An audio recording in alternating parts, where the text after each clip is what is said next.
Face front, true believers, welcome to issue 140 of the Pitch Nerds. We are the weekly show where a couple nerds assemble to bring you the latest nerdy news, reviews, pitch things, argue about nonsense, and ramble about crap. I'm Cap, and here with me today is always best friend, fellow nerd, and burger enthusiast, Mr. Frosty. Mr. Frosty, how are we doing today?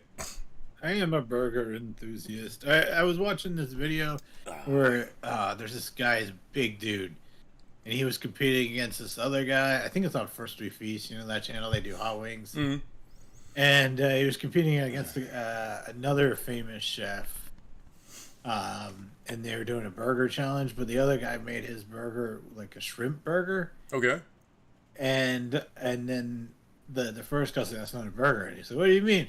And then they called like me, but for cheeseburgers. And they're like, what qualifies as a cheeseburger? And he was like, well, it has to be ground beef between some kind of bread, right? And then it's a cheeseburger. And he's like, see, it's not ground beef. He's like, you made it out of shrimp, and he's like, yeah, that technically doesn't qualify as a burger. I think food theory figured this out a few years ago with what constitutes as a burger. He does the Game Theory channel. And he evolved into the other theory. I think I know. Yeah. He retired. Yeah. He passed it on to other people to handle his channel. Yeah. Good for him. My youngling is a huge fan of his. But anyways, we were talking offline about the best burger I ever had was just meat, cheese, bun, and a little bit of mustard, and it was perfect. Didn't need all the gimmick, didn't need all the nonsense. That doesn't mean that I haven't had some deliciously gimmicky burgers in my lifetime. My youngling, for example, you'll like this. We went to the Orange County Fair, and her tradition is to get the triple-decker Krispy Kreme burger. Oh, yeah. Yeah. And, she goes for it. Good for her. I think a perfect burger. So I make my own aioli if I can. And then I want, ideally, 20% fat to 80% lean. And then I always go smash burger style. I think smash burger is the superior style to the big thick ones. Right. So anyways, what are we talking about today? My goodness gracious, I just finished watching Kingdom of the Planet of the Apes. We are talking Game of Thrones, right? The finale? We haven't talked about that yet, have we? Nope. Let's see here. Came out on Sunday last week, so we're out of House of Dragons. The big thing, obviously, this week is D23. Yeah, D23 had some big announcements. This here, I discovered through a coworker this wonderful little animated pilot on YouTube called Godspeed. Took a look at that. Battle nerds, my goodness gracious. We'll see if Rogue was able to take out the Terminator T-800, Model 101. And then we're going to be pitting Darth Vader versus Iron Man. That'll be fun. Also, shout out, we got an early copy of, if you watch our show, Gary Chong. He's an indie comic creator of Stargazers. We got an early PDF version of his book. I haven't read it yet, but we'll have that for next week.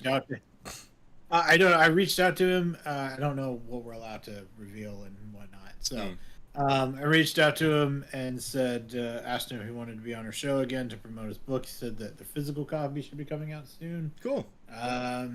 So yeah, we'll keep you guys updated on that. I'm really excited to dive in myself. I was like, oh wow, I have clout in the industry.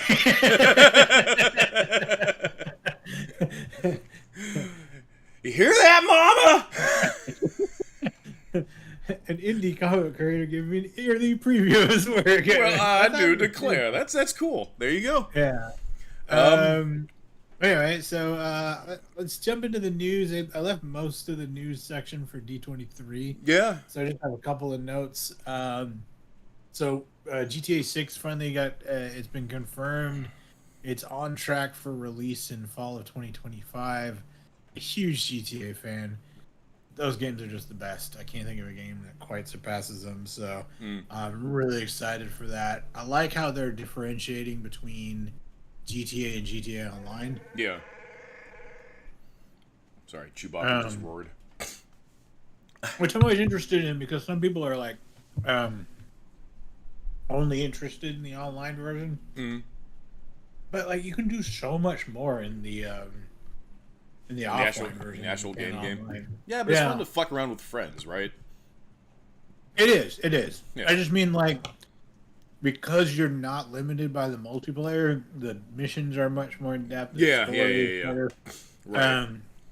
You get the full experience with the game, but it can still be equally fun with.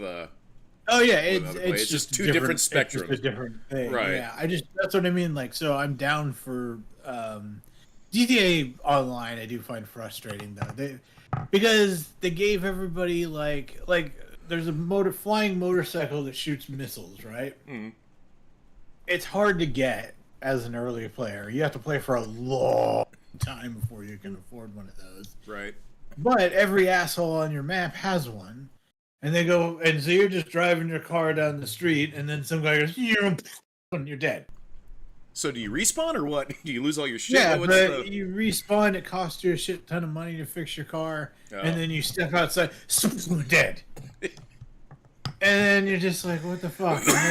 And so you're just running in fear for your life, trying to make money to buy better stuff so you can get your own flying motorcycle, and then you can take on the people with their own flying motorcycles, and then I know it's so brutal. It's just like I think they should release a version of the game where all those vehicles like that aren't in the game. Just keep it like planes and motorcycles and cars and shit. That'd be like us trying to like dive into Eve out of nowhere.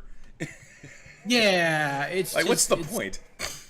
Yeah, I don't know. Like I enjoy the racing aspect of those games, I guess, because then you're on equal footing. Right. If you don't have your own car, they just give you a car. Yeah.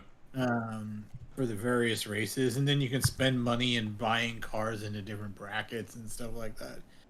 It's I remember I came in first once, just like a hair before this other guy. And then like immediately after the race, I was like, that was fun. And then it was like, bloop, you know. And I got a message from him. He's like, "You're a fuck."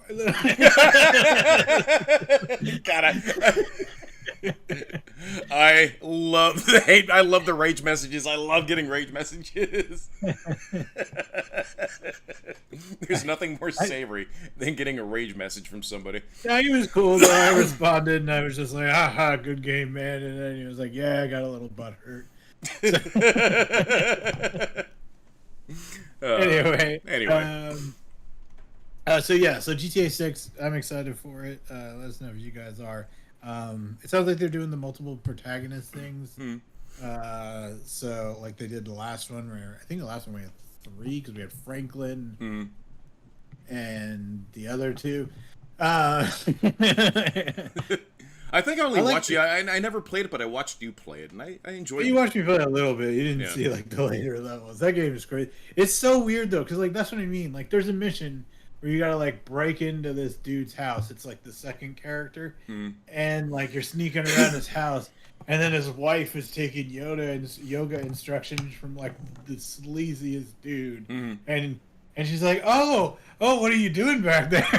you're just creeping in the corner of this like fancy house, and you're just like, oh my god. Ooh. And then like he comes home and stuff, and then like the daughter, she's like gonna be on some porn site, so like you have to go with him and then like rescue her and stuff like that, and you end up like beating the fuck out of everybody there. It's a crazy game. That's what I mean. You don't get that in the multiplayer, right? Yeah. Anyway, so the other thing I have is Deadpool and Wolverine. It's past 1 billion. Yeah. So, highest rated or highest grossing R-rated movie of all time now. Oh yeah, easily. It's crushed like other awards too. Because Passion of the Christ was it beat Passion of the Christ. Yeah. Okay. That was the thing, because in it he says I'm Jesus or whatever, and the Christians are mad because he did that, which they're like, it's blasphemy. Oof. And then not only did he say that, but his movie beat the Jesus movie. Now they're really upset. I don't know, man. You got to rebrand Jesus, make him a fourth wall breaker. I don't know, Right? whatever you need to do. Release the New Testament and have him be like, cocaine, bitches. Yeah. We're gonna get canceled. No, they released the new version. It's the Book of Mormon. Remember? Yeah, that's the fan. That's the fan fiction. And that evolved into Scientology. And I think they, you know what? No, I don't want. Okay, we're done. Anyways, moving on. Next Battle Nerd season, we'll just do like characters from religions and stuff. Yes. This week, Jesus takes on Vishnu. God. So remember the episode of South Park in the early seasons with the Super Friends, and they showed they depicted Muhammad, and nobody gave a shit. Nobody gave a shit. I stress onto the world, nobody gave a shit. I know, but it was a long time ago. A lot of stuff people don't give a shit a long time ago. I mean, like I never mind. I'm not gonna bring that up. Like rampant racism. Anyways. I wasn't gonna use that as an example. Yeah. Anyway, but welcome to the last episode of the Pitch Nerds. Yeah. We made it to 140, baby. So Robert Downey Jr. So obviously we know he's gonna play Doctor Doom. I didn't know this. Apparently he's gonna play Doctor Doom and Iron Man. So I guess there's gonna be Stark Flight Lab, and he's gonna play Iron Man, and then he's gonna play Doom in Doomsday and Secret Wars. Interesting. So, do you think he's going to be a variant, or if he's going to be actual Victor Von Doom? Because a lot of the theory right now is he's going to be a variant, which is cool because it's Iron Man v Iron Man. No, the suit and armor around the world, the Doom bots. I do see why people are like annoyed, because no matter what you do with Downey Jr., it's always going to just be evil Iron Man. Yeah. You know what I mean? So you don't get Doctor Doom. Right. Which is why I think they should lean into Doctor Doom and have him be a mystic, so that way it channels kind of that Doctor Strange kind of thing. It's then still going to be Iron Man, just mystic, evil Iron. You know what I mean? Yeah. Because he's Robert Downey Jr. is Iron Man. Right. And Iron Man is the main character in the MCU. Yeah. You're never going to break away from that. Well, I mean, if you think about it, the studio had to do what it needed to do to retcon their previous course. This is supposed to be the Kang Dynasty. I just think that they went, because like people are like, fix the. No, they did their thing. Then they were like, hey, let's go through an experimental phase. Yeah. Which, fine. I mean, bands do that. Anyone that does anything. No, they did that, but I'm talking about the issue with the actor, with Jonathan Majors, and being fired from the role and not recasting Kang. I'm talking more about that than because I was excited to see Kang. I like Kang. I actually could have done Doom another way. Oh, of course. But I don't know. We'll see how it turns out. I'm not one of those people that's like, it has to be proper Doom, because I just don't. I mean, I already accept that the Doom that I know exists in the comics. So no matter what, all you're going to get is MCU Doom. It's just, I guess, but I understand people that like wish MCU Doom was closer to comic book Doom.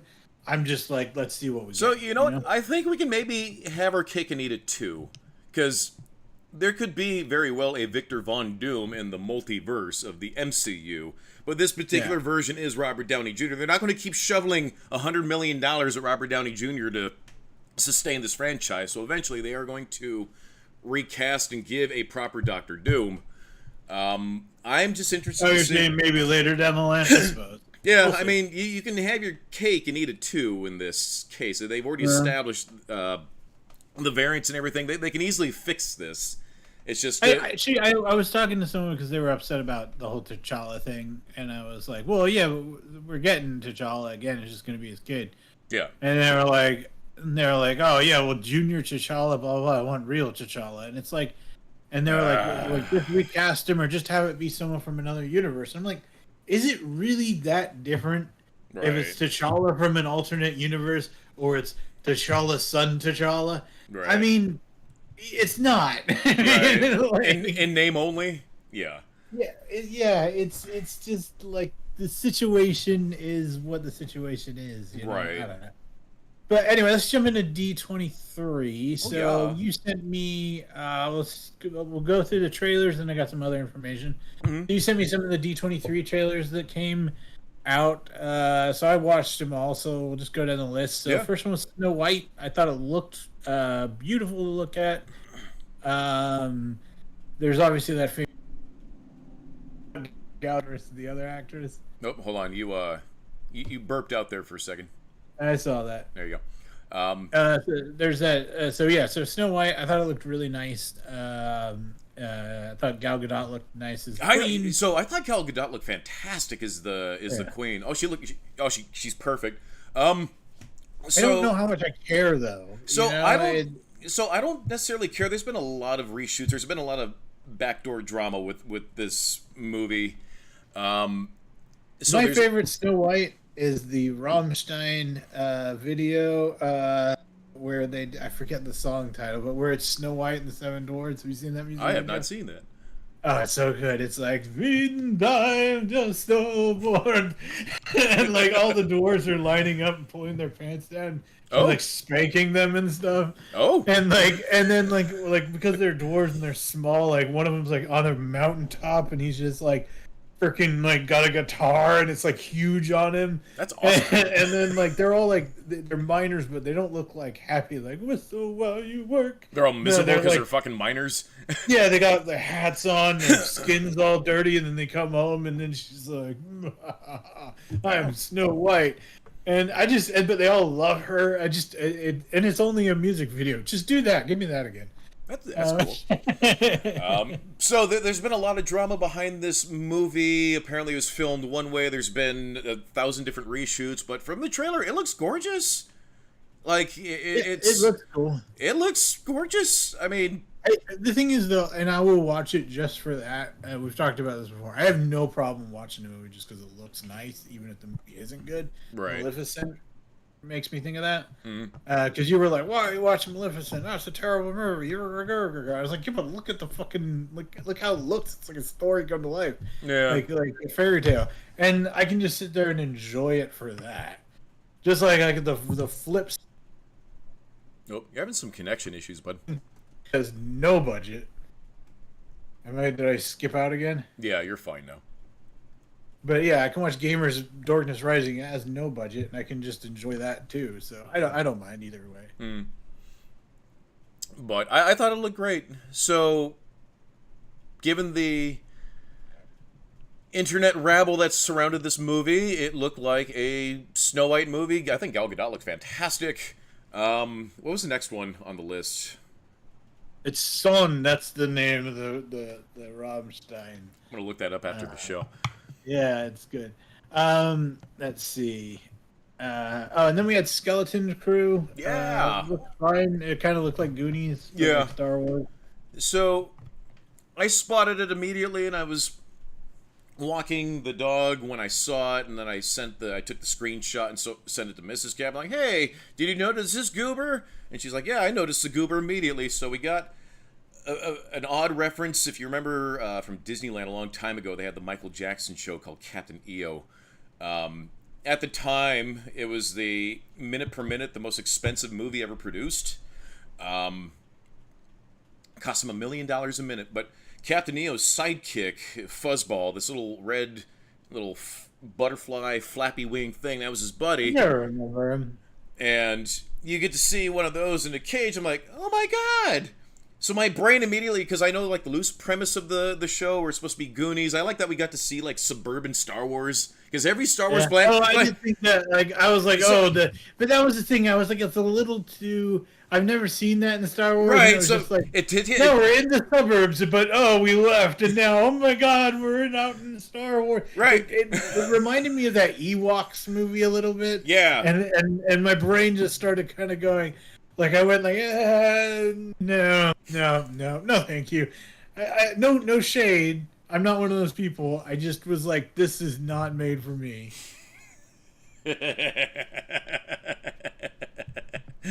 So, anyways, Gustraba.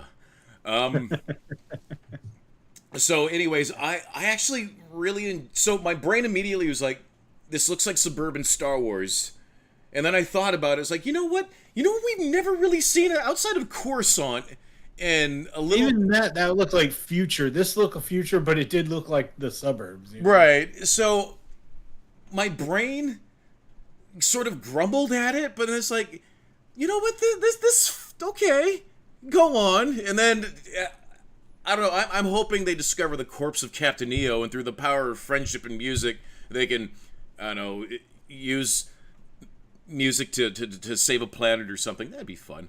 I mean, I'm not against it. I just, like I said, it might be fun. I don't care about those style of movies. Yeah. It's not something that I would ever seek out. But I mean, yeah, I'll check it out. Why not? Anyways, what do we got next? It was hang out. Moana. God damn it. Is it Moana?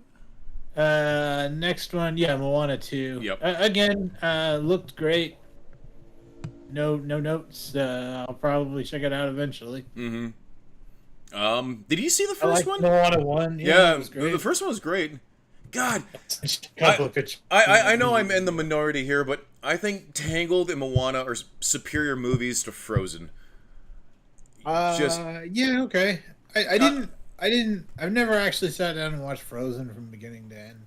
That'll make a good Behold nerds once we're done going through my two movies of I do choice. know her hair goes through her hand at that point where she does and pulls her thing out. Yeah. And if you slow the animation again down, it goes right through her arm. Oh.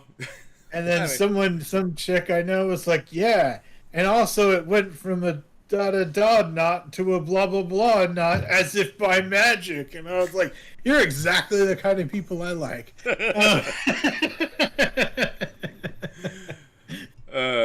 The Sailor I Moon sent you a couple transformation. of pics, by the way, to your phone of that Rammstein Cool. video. But anyways, anyway, so I really enjoyed the first Moana. Yeah, I did too. It was great. I still think, I'll say it again, better than Frozen. Better than Frozen. I don't. Better song than Frozen too. I think let it I go. don't. Look, I like the "You're Welcome" song more personally. Okay. What can I say except you're welcome? Yeah. I wrote a D&D cover of that song once about my character Thune. I like his tattoos. His tattoos are great. But yeah, so I like that song, but shit, you can't deny just the force that was the Frozen song. Like that was just like, I mean, whatever my personal feelings are, it's like arguing with Deadpool, you know? Right, like, right. I'm not arguing against it. I'm just saying. Apparently, the big appeal for that song is the last line, because it's almost like "fuck you." Yeah. And you know, the cold never bothered me me anyway. Yep. Yeah. I need a parody version of that, like flip this table over and say "fuck you" or something like that. Anyway, so what else? So after Moana, we got Win or Lose. I think it was just like a brief thing. I can't remember what that was about. Toy Story 5, we just got like a little brief thing about that. So like, hey, it's Toy Story 5. The claw machine was symbolic of reaching down into the corpse that is that franchise. It's also. I mean, if you like it, it's cool. I guess I don't care. Toy Story. I was always like, man, I had better toys than this kid. Kind of.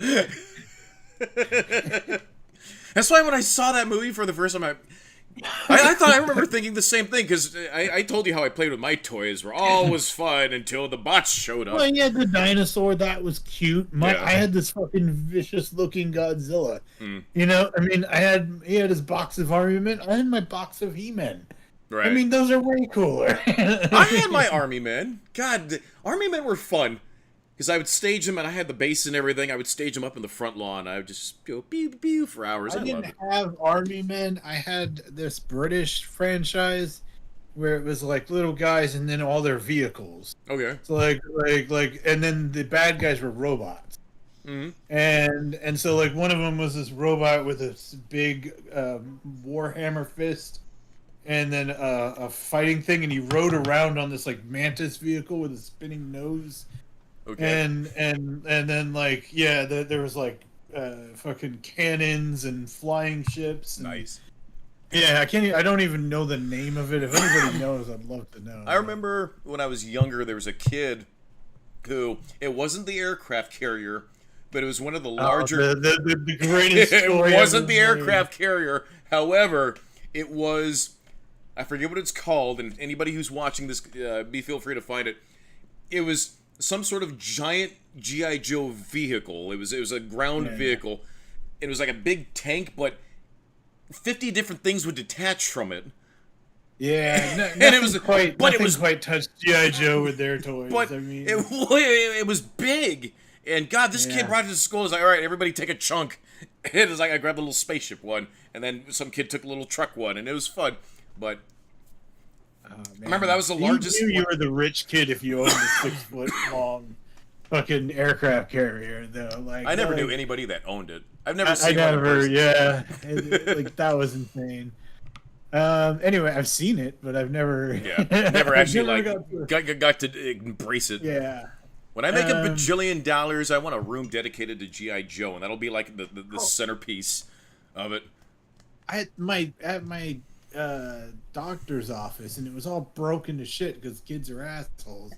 He had what was left of this like huge, massive, expensive transformer that was ultra rare for G1. Okay. And I remember going there, and I was like, So like, my brain immediately goes to Fort Max or. Yeah, it might have been Fortress Maximus. It wasn't the one in G2 that was the. But see, Fortress Maximus. So there's there was one that was. So there's particularly Metroplex. huge. What was it? An Autobot or Decepticon? Metroplex was only like this big, though. No, Metroplex was like Metroplex was a biggie. Metroplex. I mean the other one, Fortress. Oh, Fort Max, and then there's Fortress Maximus, Metroplex. The one that was against the dinosaur, which was the really big ones, weren't actually. Yeah, that so big, the dinosaur one, that's Tripticon. That's the big yeah. Decepticon kaiju one. It was my favorite, by the way, besides Grimlock. But anyway, we had a Mufasa Lion King So kind of prequel. I thought it would look fine. I don't care that much again, but whatever. Now, I live in a household with a human who is particularly fond of the Lion King. There's a okay, well, what sim did over your there. human think? So she was a little disappointed that they're changing the backstory of Mufasa, where they made him an orphan, and I get it. He had a story. Yeah, he had a established canon already. Is this extended canon universe crap? Now this is so they're retconning Mufasa. Yeah, in an extended universe. Like, so, yeah, it looks cool. It's just I thought it looked fine. I had no. So it's not live action. That feels weird to say. It's not a live action movie. It's an animated movie. It's not. It's just a hyper realistic animated movie. That's what I mean. I think they should have gone for a less hyper realistic. It would have been more fun. Right. Just you can't recapture the color and the expression of the original Lion King because they're animals. But who cares? I mean, I want to do a Mufasa movie with Scar. Go animated, make it like crazy, make it be like things are like, yeah, and like I don't care. Like have fun with it. That's what I would do. Yeah. And I guess people would be mad because they want more Lion King, but like that exists perfect. I'm never gonna touch that. Well, it looks like a retelling from Rafiki. So I'm guessing there's going to be, because Timon and Pumbaa are there, they're going to be like the meta commentary where I can see this piecing together in my head already. I was like, wait a minute, see, that's not how that went. Blah blah blah blah blah. Oh, but blah blah blah blah. That's one thing I would consider doing. Mm. Do it like so. It's a story from him. Yep. start with the OG Lion King animation style, and then have him be like, "So this is the story," Right. and then it's how he sees it and remembers it, kind of like 300. Yeah, The reason it was so crazy was because that guy was telling a story. Right.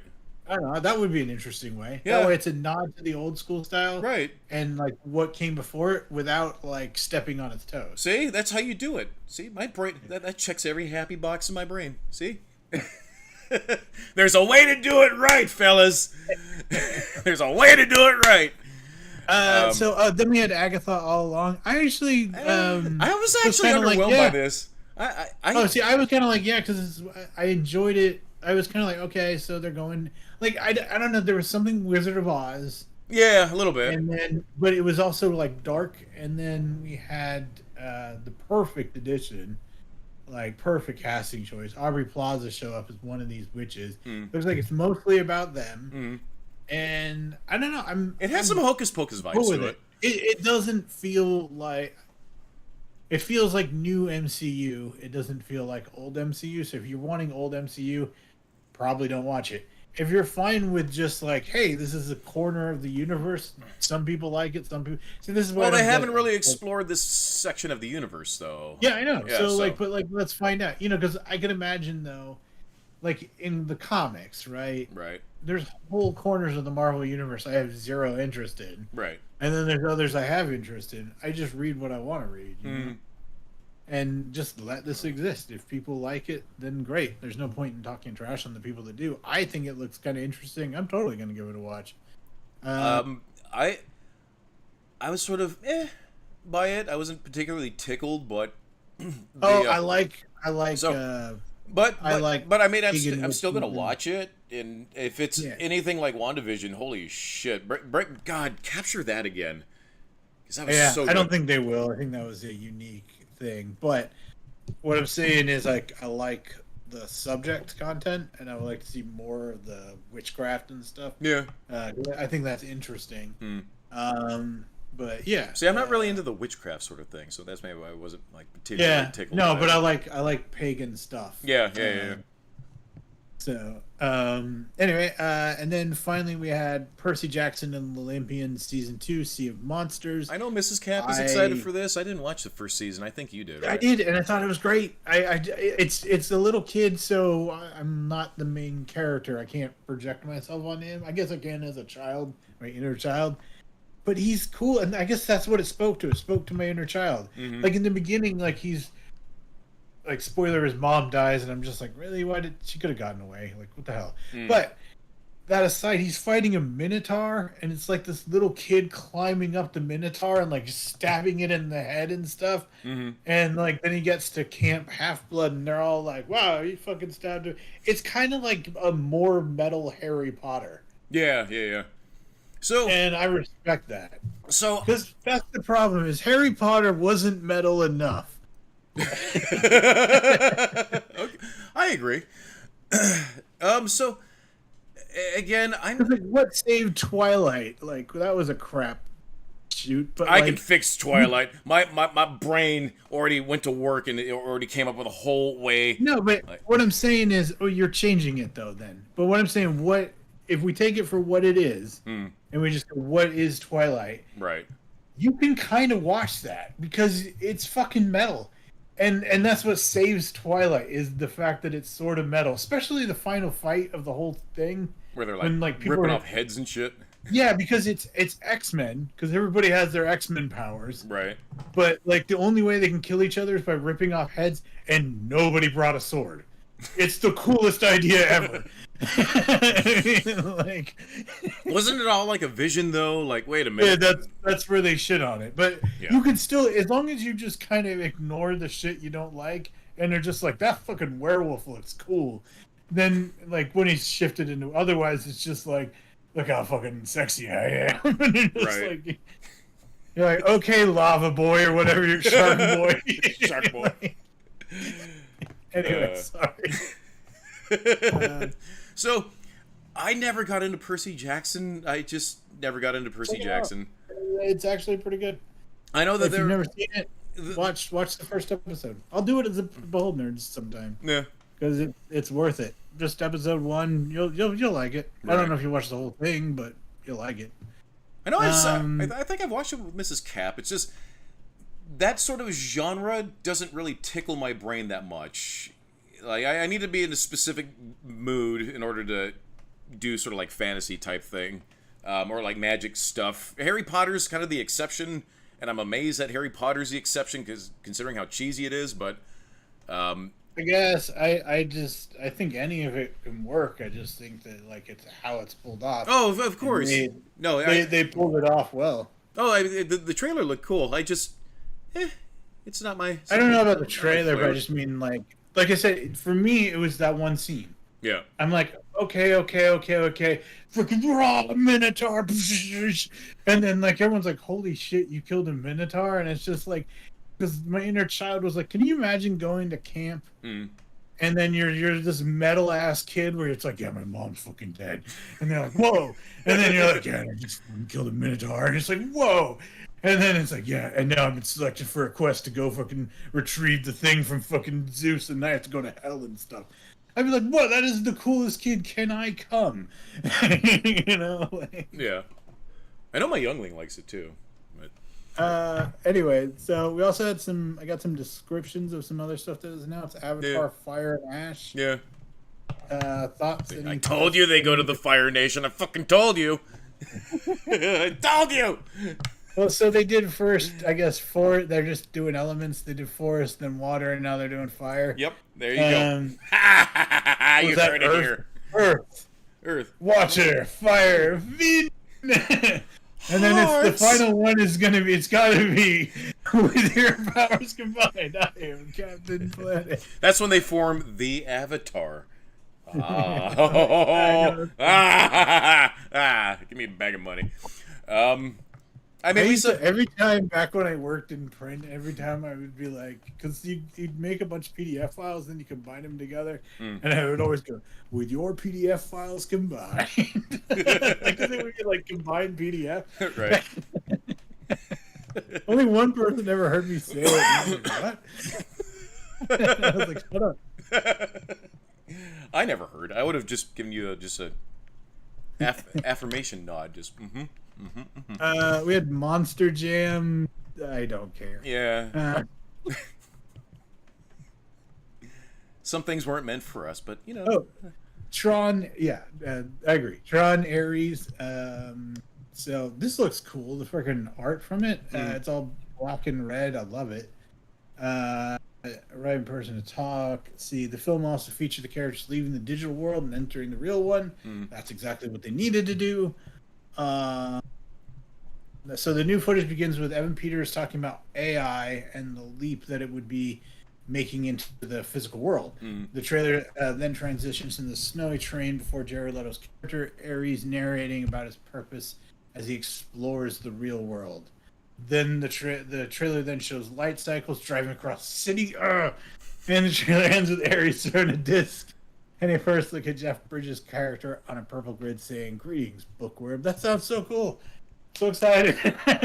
So, I've always wondered about the Tron universe, right? So every software has like its own like represented image within the digital universe, right? Kind of, sorta. So, God, what would something like Norton Antivirus or like those? That's how it works. I thought it was just that game specifically and what they built in that world. I was it. I need to rewatch that movie. Yeah. God, so. I don't. Tron's okay. Like the first one's boring. I really wanted to like the new one that came out. I like First one was boring. The second one. the second one. I like really cool. I like the style of the universe in the second one. I think visually that's one of those few movies where I can watch it and be blown away because I just like how neon everything is. Yeah, I I look. like that it's the contrast of Yeah. a small. I mean, it's a big story because they're talking about big things, Yeah. but it's brought down to a small level with just a few people. Yeah. So it keeps the story tight, and then it's against this fantastical world, and then it starts bringing into things like okay, so now they're going into the real world and stuff like that, and light cycles and coming down the vehicles. I love the soundtrack. I don't care what anybody just else love says. it. I just love it. I I can't think it's called wait. Matriculated. I fucking love that song. I guess they're making a live action Lilo and Stitch Okay? Yay! I've never even seen the first one. What? You haven't? What? I don't care about those movies, dude. I could live my whole life and never watch them, and I would never care. Lilo and Stitch was good though. I'm not saying it's not. I'm saying it's like I could watch it. I'll have a good time. It's just I will never seek it out. Hmm. I know you have stuff like that too. Everybody does. Yeah. So Which is sort Captain of what's America going to be Brave, the theme of Behold Nerds. Oh, so much Captain foreshadowing. America, Brave New World. That was briefly discussed. I think we talked about that before. Whatever. Yeah. I did hear some stuff about Fantastic Four. Oh, really quick. About Captain America, I sent you, or I posted that article. I think it was from Variety, where Anthony Mackie was so intimidated to work next to Harrison Ford because it's Harrison fucking Ford. And he's like the coolest guy in any room he walks in. Yeah. And he's got that really dry sarcasm and sense of just that his sense of humor. And he's very scary. He knows how to make himself look intimidating to other people. And then finally he just broke down and said, "Let's film this shit." And everybody's sort of like, "Yeah, let's film this shit." But see, tragically, the internet rabble has taken that and said, "Oh, the movie's going to be shit because Harrison Ford is like..." Yeah, apparently a lot of shit is getting thrown into Fortnite. That was a big thing. I've never played Fortnite, so I don't care. But I got into Fortnite briefly. It was fun.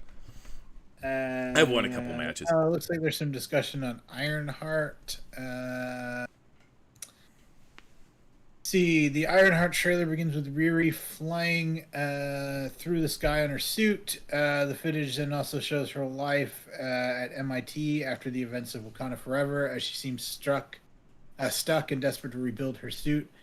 As she tries to find cash and fund her project, she teams up with Anthony Ramos's character to sneak into a warehouse and labs to find resources necessary. Ramos' character ends up turning evil and is shown in a suit and red cape. So this sounds like a pretty by-the-books kind of comic book movie. Yeah. The last shot of the trailer shows the suit flying to Riri and her suiting up in a visual reminiscent of the Iron Man movies as she flips a truck into the streets in the trailers. I mean, this sounds like it's going to upset the internet. I don't care about that side of things. Know. What I'm saying is the description is it seems very generic. That's what I'm saying. Yes. It's just okay. So she's remembering MIT because then the guy goes bad and then he decides to fight her. Yeah. And it's same character against the same character. Right. But they're doing it as a nod to Iron Man. Right. Actually, that last part made me kind of go, "Hey, we're revisiting Iron Man." Okay, look, this could work as long as I accept it as like. This isn't going to be fantastic, but it could just be fun. Okay.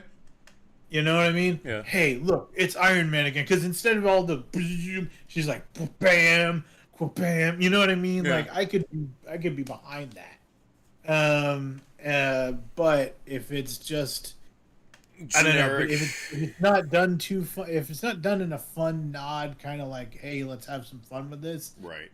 And it is just generic, then I'm not interested in it. So I'm gonna give it a chance. I'm distracted by the clownfish behind you. I'm sorry. Clownfish. Yeah, the striping. Clownfish. That's, is that Captain America's shield and it just looked like a clownfish? Probably, yeah. It's like, yeah, I think why is there a clownfish? It's like none of that makes sense. Oh yeah. Okay.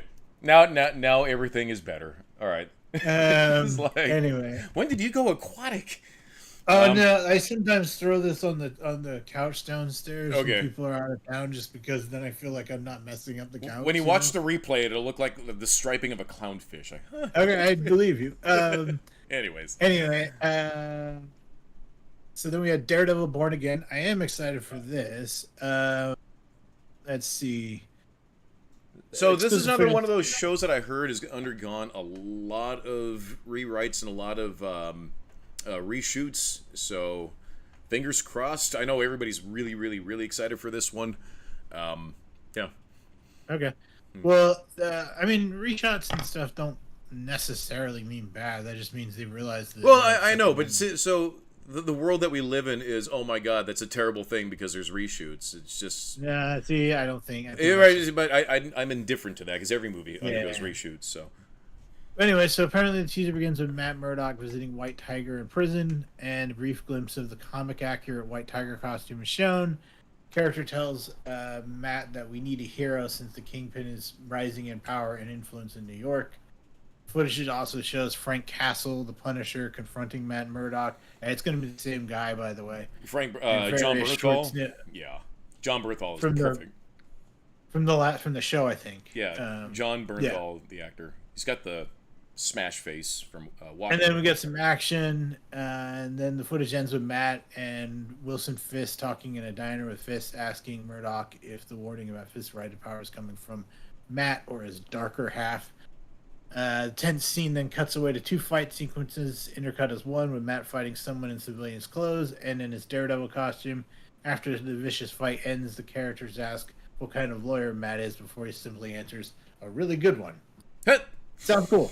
Love it. I love it. Yeah, like, I mean, their best villain right now is the Kingpin. Hmm.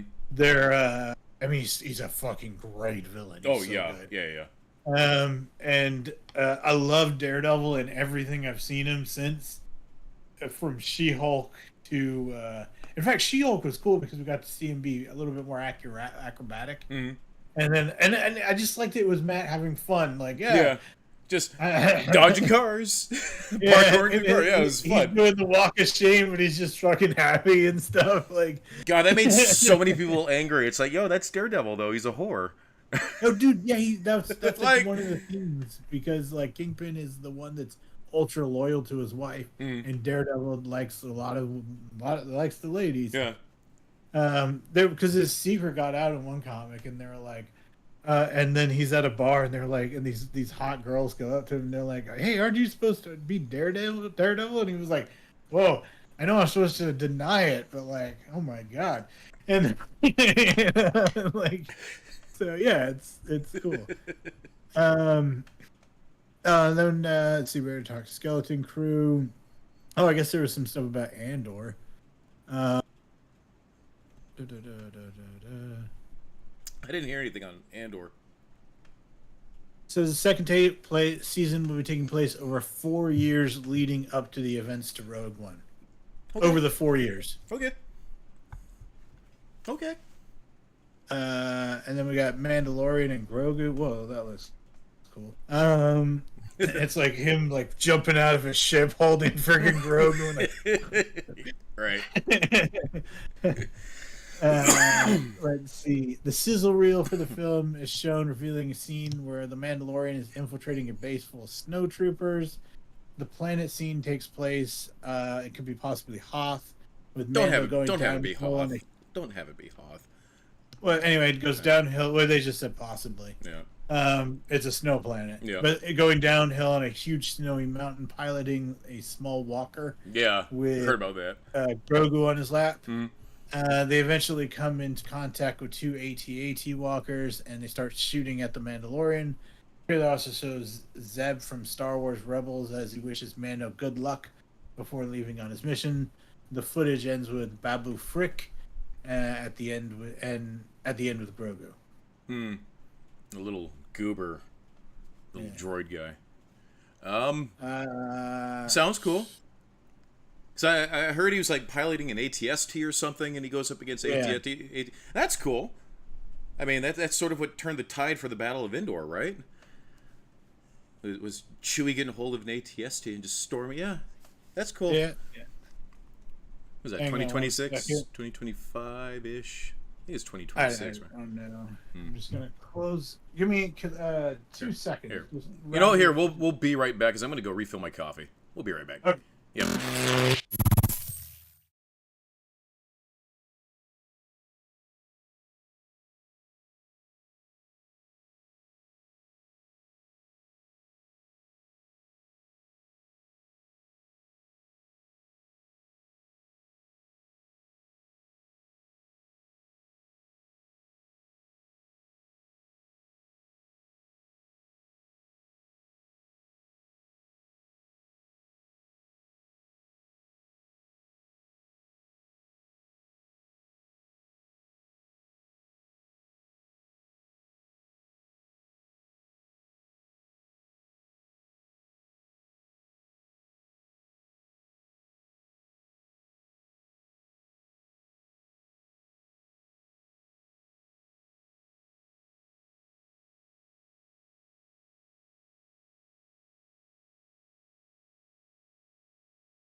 And we're back.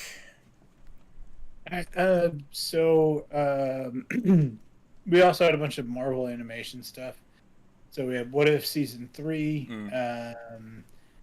It says different alternate universe concepts will be explorable, duh. Mm. Um, What? there's a Voltron anime style episode introducing the Avengers team led by Sam Wilson, consisting of Moon Knight, Photon, Red Guardian, and more as they pilot mechas in order to combat gamma monsters. That sounds fun. Yeah. It's also revealed that the other episodes in the final season of What If will explore characters such as Moon Knight, Ironheart, Shang-Chi, and White Vision. Yeah, that all sounds cool to me. Yeah. I'm down with mechs and shit. I like mechs and shit. X-Men 97 Season 2. They had a sizzle reel. These were made back to back, right? Both seasons? Yeah. The brief footage revealed that the X-Men would wear the Grant Morrison suits. That's cool. In the upcoming season, moreover, characters such as Havoc, Polaris, Bishop, Apocalypse, and Danger will appear in upcoming seasons. The brief snippet seemed to confirm that Wolverine survived Magneto's attack at the end of the last season. Other than that, no new information was divulged about the series. So, I mean, that probably means I'm thinking we're getting feral Wolverine. That's cool. I'm interested to see Polaris. That's cool as well. Which one's Polaris and Danger? Those two. I vaguely remember Polaris, but I don't remember Danger. Aha. I will pull him up. So, how did Wolverine get the metal back into his body? He just sort of... That was like... I can't even remember. He got it back, but like for a long time. He was just feral Wolverine. He became feral Wolverine. He just had the claws. Polaris is the green-haired chick. She uses like telekinetic abilities and stuff like that. Like okay, sort of like Psylocke, kind of, but green. Yeah, I think it's okay. Oh. And then Danger. I'm looking up their appearances in X-Men 97 because we'll probably get images.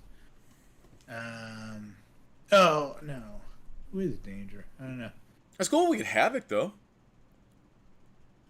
Yeah, Havoc. Yeah. What's his name's brother? Scott's brother. Yeah. Wasn't he in the Starjammers? Like, is that their thing? Is Danger that one fucking like robotic looking one with the crazy hair? I'll look it up. It's been forever. I know, right? Like, I'm hearing these, like, who are these people? Like, vaguely popping up in my head. No, I knew Polaris, but Danger is a character that's like a deep cut. I vaguely... Yeah, it's a robot. Okay. The robot. It's my Zoidberg. Glorious. Anyway, if you're a Danger fan, that sounds cool. Yeah. And then Bishop Apocalypse. I was hoping to hear information about what's his name, because Gambit's is coming back as Death. Is cool. See, then we got Eyes of Wakanda. Yeah, scrolling. And then more updates about your neighborhood Spider-Man, friendly neighborhood Spider-Man. Basically heard that's going to be comic style, like where different scenes cutting around. Yeah. There's updates to Marvel's Zombies. I'm just kind of blowing through these. Yeah, so we got Marvel Zombies coming out. The friendly neighborhood Spider-Man, Eyes of Wakanda. So that one's going to be series going to explore a new corner. Basically, we're going to be exploring this mystic city of Kunlun and the culture that the secret society we've explored, along with new versions of characters, including Iron Fist. So they're bringing him in. War Dogs challenge or keeping Wakanda. So it says War Dogs are challenged in keeping Wakanda's secrets. So we can go back and look at the sacrifice people made to keep that secret. New character to the series, Noni will act as disruptor in Wakanda, trying to expose some of the country's corruption and people of the hidden nation. You can expect the Eye of Wakanda to be a nice companion piece to the Black Panther films. Moreover, the series delves into the history and secret intersections with other locations such as Kunlun. So that's cool. Like different societies interacting with each other. Yeah. And what I would do is I would treat it like a kind of Game of Thrones style, but like, Yeah, that's where my brain went. Yeah. Hey, that'd be cool. I guess that's kind of what the first movie was. So yeah. Yeah. And then let's see what else. Thank you, Super Killers, for liking our post. Oh yeah. I'm most excited for my. So that's what I got for D23. I'm most excited for the Spider-Man one. That one looks good. I like the animation. Out of the animated stuff, definitely 97, and I think the one that has the best, most intriguing plot line I'd be most interested in is Eyes of Wakanda. I really like secret societies, and I'd be interested in like them exploring those within Marvel more. Right. So you have Kaman, Wakanda. You know, what's going on? I've got a loud ass helicopter flying ahead, so apologize to those listening. What's going on in the Savage Lands? You know, like I want to see I want to see Sauron. Damn it! I want to see my pterodactyl man. Anyways, we should move on to things. We've got less than an hour left. Want to do reviews? I figured D23 would take a long time. Yeah. Let's we've kind of done a lot of reviews, so let's just. Do you want to do some Battle Nerds? Yeah, I want to do some Battle Nerds. I'm looking forward to this one. So Battle Nerds, this would be our weekly segment where we roll from a predetermined list of 100 fighters and pit them against each other in a battle to the death. My goodness, we've whittled it down to, what is it? We're down to 6 now, right? Almost. Less than 10. Well, so last week we had, it was Rogue versus our first place champion with 7 wins under our belt. Rogue versus the Terminator. T-800 Model 101. And Rogue ripped him to shreds, and she continues her winning streak from the very first fight in the game against Poison Ivy. So can we have a memorandum for the Terminator? Can we just in remembrance for look back at some of his finest moments? God. So I like when he killed Darkseid is probably his biggest achievement. So by using a bullet that goes through fucking time or some shit. Yeah. So I like characters like Terminator and Spock because you can have like fun with how you treat them. You use them to their best aspects. So that sucks. So Rogue just punched her way to the further up the top. Yep. So she's got 8 wins, and then this week we've got Cap rolled Vader. Yes. I rolled Iron Man. Yes. So which version of Vader are you going with? So, God, I kind of want to go with the current version of Vader. Okay. Because they've made him. If there's one thing that Disney has done is they've made Vader almost more powerful. So I'm going with that. What version of Iron Man are you going with? Just like comic Iron Man. I mean, okay. What model suit or? I don't know. Basically, towards the end, doesn't need to be the symbiote suit, but like basically bleeding edge or after like nanotech capabilities. Okay. When he really becomes into his own as like, the invincible Iron Man. Okay. So Vader and the Executor parks themselves above Earth. Vader and his shuttle touch down somewhere in Central Park.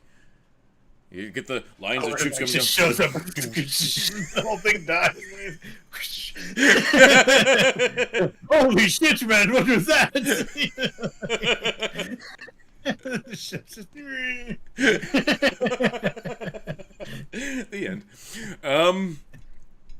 Anyway, so yeah, Iron Man appears.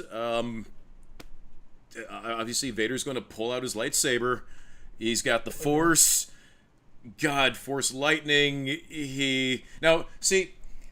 One of Tony Stark's biggest weaknesses is his mind, and I think Vader can just use the Force to get inside Tony Stark's head. We saw a similar thing in the Acolyte where the witch got inside Tobin's head. Vader's capable of doing the same thing, and if there's one thing we know is that Tony's got the demon in the bottle. He's been through some shit. He's very fragile internally in his mind. I think Vader could just easily overwhelm him, just using the Force to just fuck with his head and then just crush him inside his own armor. I don't even think he needs to draw his lightsaber. I think all Iron Man has to do is walk up. Vader's gonna be like, bzz, and then he's gonna be like, oh, that's neat. I got one of those. and then he's gonna attack him. Maybe he fucking tries to crush him just to like be like, out of my way, bitch. Right. And then like Friday's like, sir, we're experiencing blah blah blah kind of crushing. And then he's like, oh, interesting. And then like it's like, and he's got some fucking plan. Like he like displace. And he's like all of a sudden out of it. He's like, "Whoa, that guy's like got some kind of power." And he's like, "Yes, I've analyzed it. It appears to be these little microbes within him that are like channeling the universe into." And he's like, "Interesting." It's like, and it like brings it up on him. He's like flying around like pew pew pew, and like Vader's like, they're like fighting, and then he's like, "Okay, well, I've got one chance at this." And then like he like lets like out some nanites, and then like all of a sudden like Vader's like boom, boom, and it's like Force but right. What? And he's like, oh yeah, those little micro things that no, I encased those in like some kind of metal. They seem to be resistant to it. I don't know. I think it's called. You guys call it cortosis, is that right, Friday? And she's like, yes, sir, I can confirm that's right.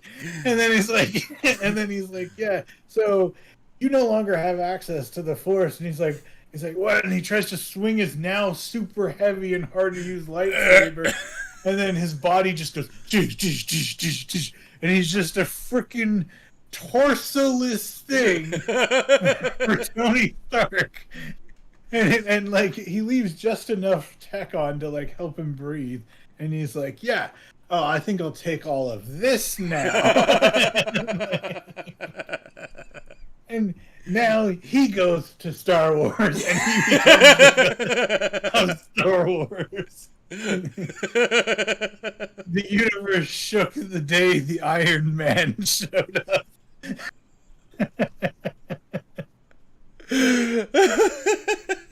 That's fantastic. Glorious. So, see, I was looking forward to this one. So,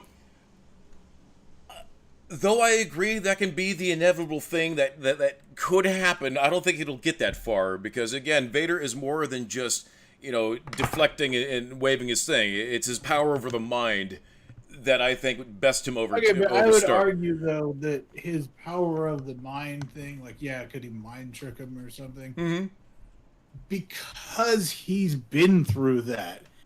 Tony has been through the weirdest, craziest fucking Vader can't come up with the shit that Tony's seen. So he attacks his mind and he's just like, oh fuck God, man, what's wrong? And he's like, yeah, I'm a fucking comic book character that's been around since like forever. Oh, don't get meta. You're not allowed to get meta.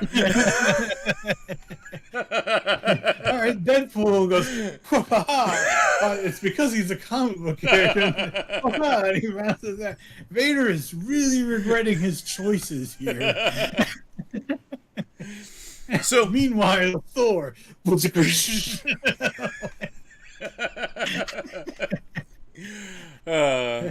is a fun one.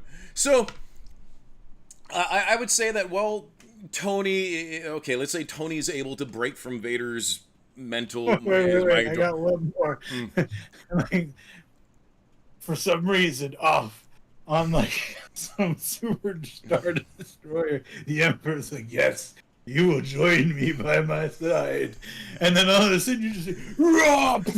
boom, boom, boom, boom, boom. The Hulk just destroys him.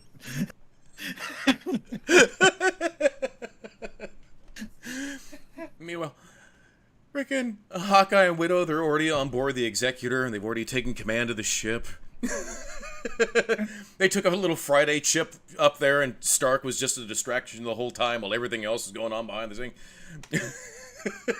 I guess that's my point. Hulk master now. I guess that's my point. That's my overarching point. Vader is a big fish in a pretty big pond. It's just the Marvel pond is massive. Right.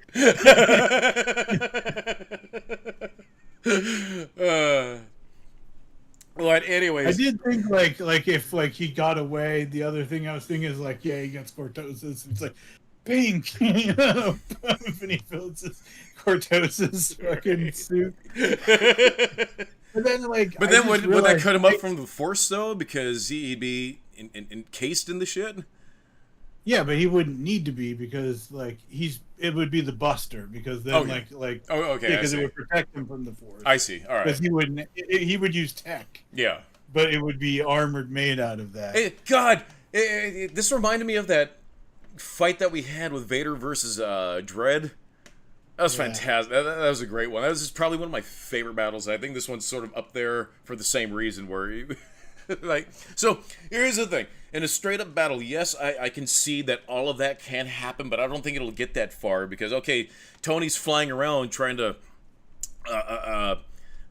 analyze and shit. Okay, Vader sees that he relies on his propulsion. Okay, I'm going to grab the propulsion, crush you. Now you're fucking grounded. Iron Man is still lethal grounded, but that takes away his ability to really dodge and pivot and weave. And Vader, he can be quick. Bleeding edge. It's back.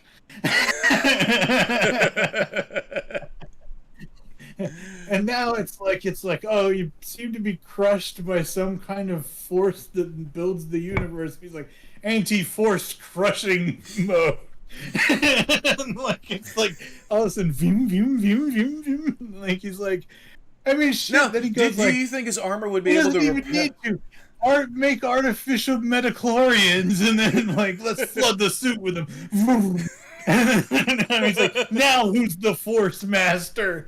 I mean, you could beat him that way. I know. It's Iron Man. So we will leave this up to the voters. Links everywhere to the polls. You let us know who you think wins between the Invincible Iron Man versus Darth Vader. God, this is a fun. I did think about holding back, but I'm sick of Vader winning. I'm not gonna lie. All too easy. Now, the real question is, do you think Tony Stark's armor would be able to deflect Vader's lightsaber? Oh, yeah. I mean, I think it could. He might be able to lop off a limb or something. I think he's fast enough that he could, like, get away from it. But even if he did, the suit is so good that it would just, like, fix the wound instantly. Right. And that would be cool too. I could see that as a narrative, like Tony's fucked up after the fight, but right, now he's relying on like nano machines to keep him alive. Yeah, and it's because they both then have robot bodies, kind of. You know? There you go. See, it's poetry. It rhymes. Yeah, that'd be cool. I just don't think. That'd be cool because he's. I think he has repulsors though. Vader's a more skilled fighter, even though he's a bit clunky. He's a raw dog, bro. He's a beast. I could say just really quickly, just grabbing Stark and just like lopping off something, and Tony Stark's like, oh shit. But you know, his armor can like make another fake arm or something, and have that be like the symmetry between the two. But also, he does have repulsors and stuff. Yeah. And so those could block it, and then also you could even be like, oh, his circuitry reacts from a nanosecond. Yeah. Or some shit. It's just he's Iron Man, right? Yeah. What are we rolling? And then you might even just be like, he's like, oh, I've won, and then he was like, but then it's just the armor.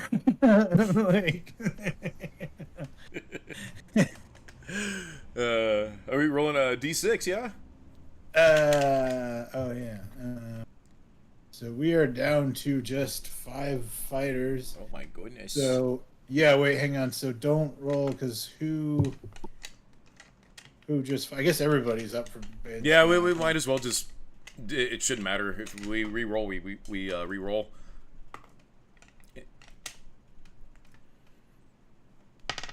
Oh yeah, but it can't be Darth Vader, so it can't be a 2 because he's currently fighting, and it can't be Iron Man, who's a 5. So you have to roll 1, 2, or 4. I rolled a 4. I actually rolled a 4. Okay. Oh, this is a good one. I rolled a 1. Okay. So Superman versus Thanos. Oh.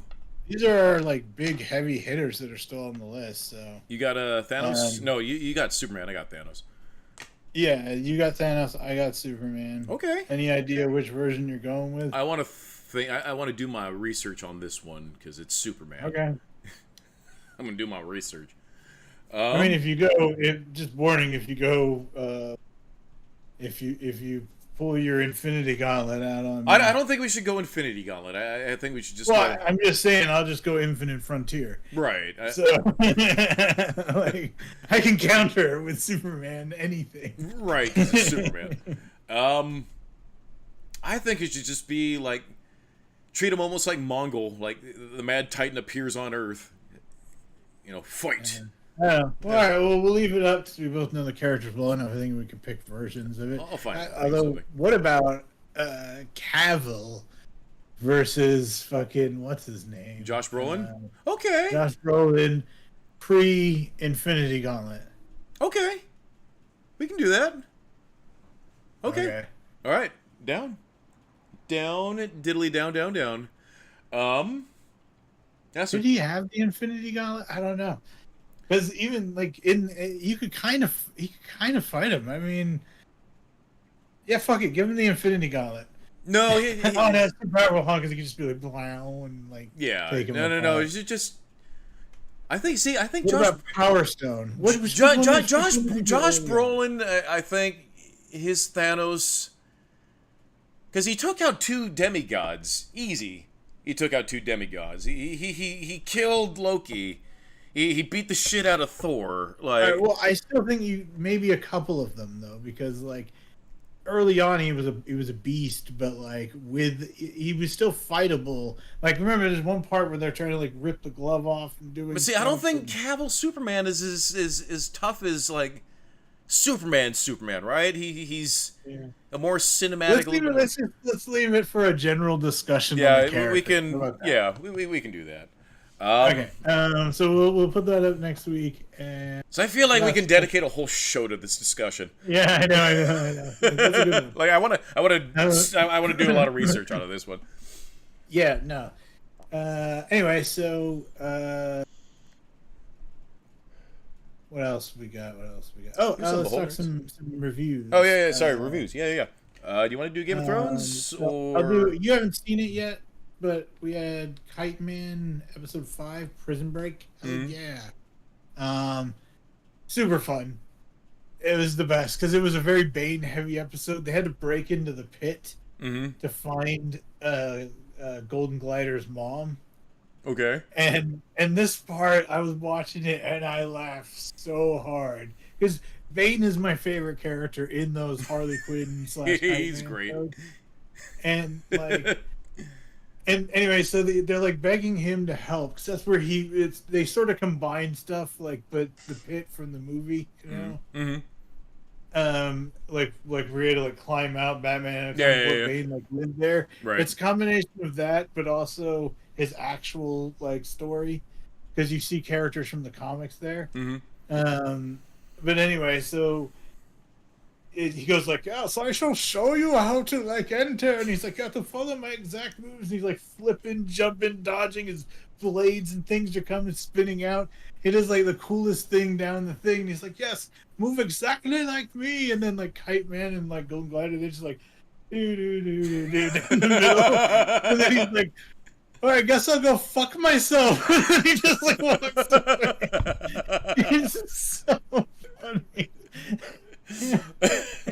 Oh, the ability of float power. That's funny. And like, yeah, it's just so good. But then like, but you do see Bane like kind of come into his own. Like they're fighting. So it turns out the prison Mm. is run by Villigans, which is like the chain restaurant that is competing against their bar, Okay. and they're like a villain themed chain restaurant. Okay. And like bar, I mean, and like Mm. the theme is they have shitty versions of villains in them. You go there, Mm. and but they also like run a prison system, and they just gas the people, and Oh. all the people in the pit, they're just gassed constantly because they're basically Amazon. Oh. And then like Kite Man's like so they just are constantly loading stuff and moving it down conveyor lines, and like anytime they complain, they just get gassed and like.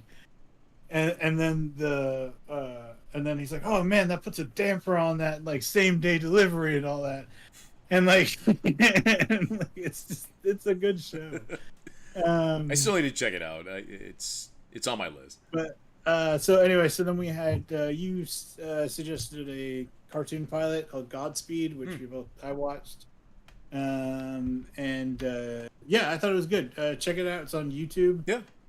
I'll see if I can post the link. Sort of an end of the world. This was suggested by a coworker who's on leave right now. Yeah, end of the world. You have humanity fleeing to space to avoid whatever sort of cosmic anomaly is about ready to destroy the Earth. Main character gives up her ticket for a little boy. She's stuck on Earth. She's trying to contact her uncle, I think is who it is, who's on board one of the ships. It's interesting. I like the little robot. I found him annoying. I mean, like, I thought it was a sentient great show. MP3 player. I thought it was a good show. I mean, it's not like another one we talked about recently is as Hell of a Boss. I thought like I know you can't really compare them, but like I enjoyed that more. Yeah. But I thought this was good. I liked it was cool, like it stylized, you know, I like to put the tarp on the thing, what was the tarp made of though, you know?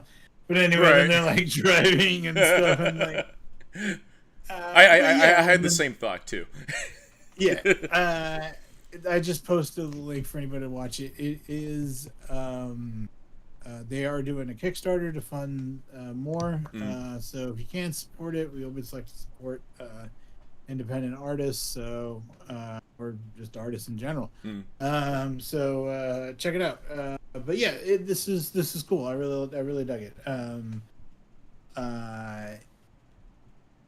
What was a standout part to me? I think for me the standout part would probably be they go to the safety of this house. They've still got power. Yeah. And then sneaking around, and then like you find the people that were there And their hair, yeah. hung themselves. Yeah. And it said written on the wall, yeah. Yeah, and then she writes plus her name and Yeah. stuff. Oh. So it's dark, it's heartfelt, it's and it's just cool. It's stylized. So it's high marks from me. Shut up and take my money. Yeah, shut up and take my money. Check it out on the link there, yeah. Yeah, and like I said, if you can support it, please do. We try to support as much as we can. So, and if you know anybody that knows anything connected to the show, like please share it. We will repost it. So yeah, it's cool. What else? Game of Thrones. Oh, and then House of Dragons. Yep, House of Dragons. So yeah, the finale. I was interested to hear because I thought it was good, and then you saw it, and you're like, "Man, life sucks." And then I was just like, "Whoa, really?" I was like, and so that was interesting that we had those two. So this was a good episode, but it didn't feel like a finale to the season. That's it. Every Game of Thrones up until this point has been 10 episodes. The ninth episode being the big dramatic, the crescendo of the season, and then you get the closure and the send off for the next season. They could have they just needed to combine it into one episode. Like if you even had one more episode, right, to just finish what you start, and then like. Yeah, I agree. That's my I don't like ending on cliffhangers. I think you need to complete and Right. then build up. Right. And Um, yeah. as my one regular put it, it was a great episode 8 to a 10 episode season. I stole that because that's what it felt like. It was a great episode 8 for a 10 episode season because then they've established all this and the king's gone away with the dude. It's like, okay, oh, wait, the dragons are going to explode and then we're going to see the aftermath and we're going to get the thing. Now, before getting to the nitty gritty, I didn't know this, but we are getting another Game of Thrones show next year that's supposed to take place chronologically in sequence with these events. So as long as they're telling the same story, but from a different perspective, but they're still continuing the Dragon Wars, I'm okay with it. It's just I hope that this doesn't become a thing now because Game of Thrones, you have a standard of 10 episodes, and Adrian posted the thing where it showed the timeline with the writer's strike and everything, and how everything sort of to why we only got eight episodes. It's fine. It was fine. I liked the episode. It's a shut up and take my money. I just wouldn't put it as a finale. It wasn't a. It didn't feel like a finale. That's it. But I thought it was a good episode. My favorite part, and see, this is why I guess I liked this part enough that diminished that effect for me. Was I've been bored on Damon's story for a while. Yeah. But I've been following it, and I've been like, oh, where is this going? And then all of a sudden the payoff was just rich. And then all of a sudden, like, where he just like, she shows up, and then he's like, and she gets like, she's like trying to like show force against him, and he just like, he like realizes like, oh right, we're still talking about that. No, we're fucked. Yeah.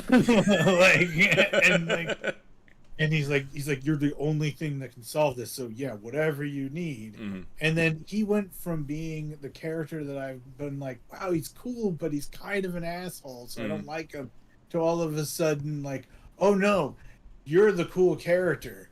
And like, and he's now my favorite character. He's got the coolest looking dragon. He looks like Elric, the fucking. So that was cool because I saw that he does look exactly like Elric. With his armor and shit. Yeah. Just like him.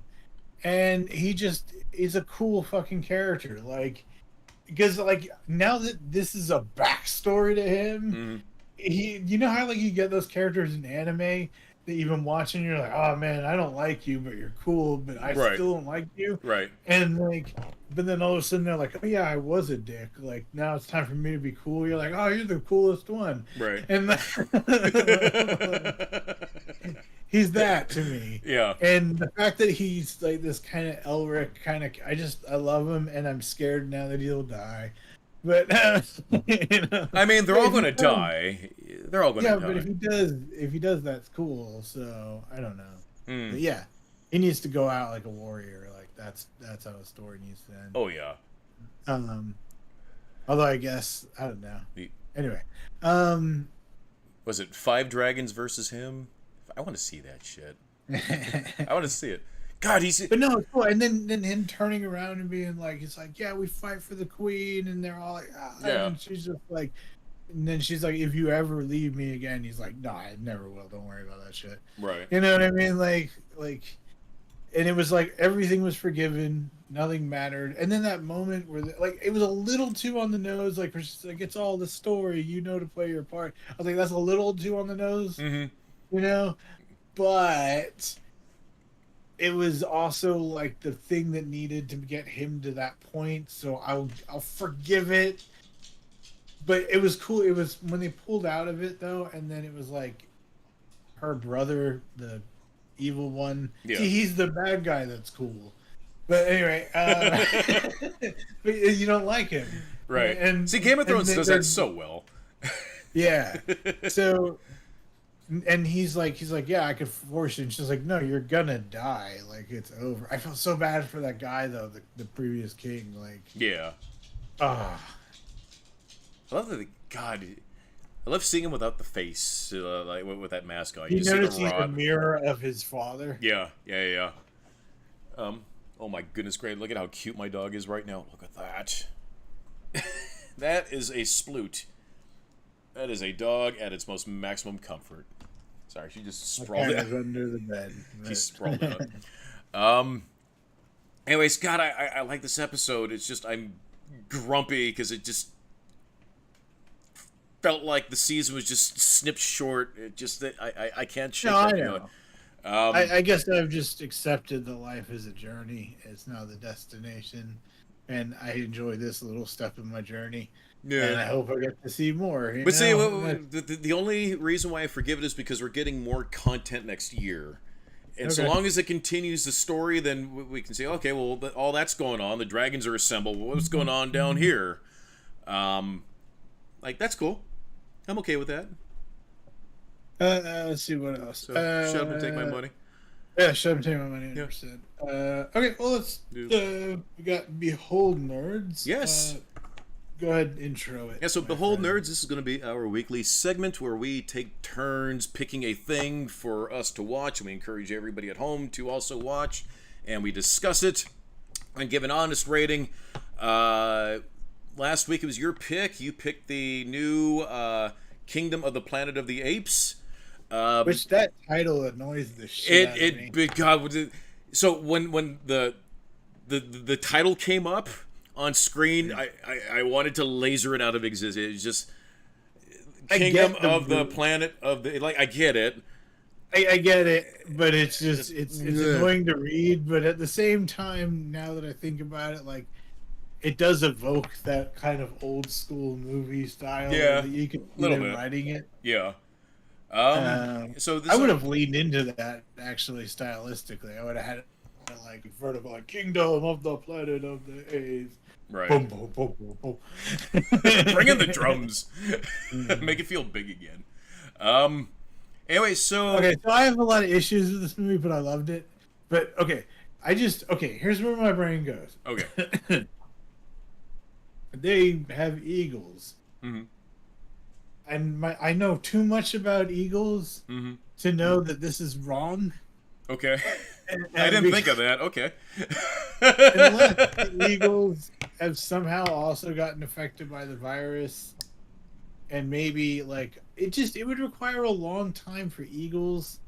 To develop that They type said of only a bond. couple hundred years. Yeah. I don't know. Maybe could a group of eagles learn to give enough a fuck about apes to be able to form relationships? Because right now we've been having eagles around with us, like as people go hunting with eagles. Mhm. But the thing is, they don't care about you at all. They are apex. I can fucking kill everything around me. Hunters. Mm-hmm. You are a mobile perch, and that is it. They look through you, and so that's the thing.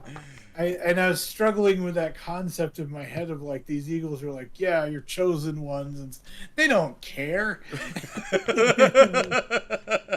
It would work if they used Harris hawks, because those are a species that like works in packs and stuff, so they actually form attachments. Okay. But not an eagle.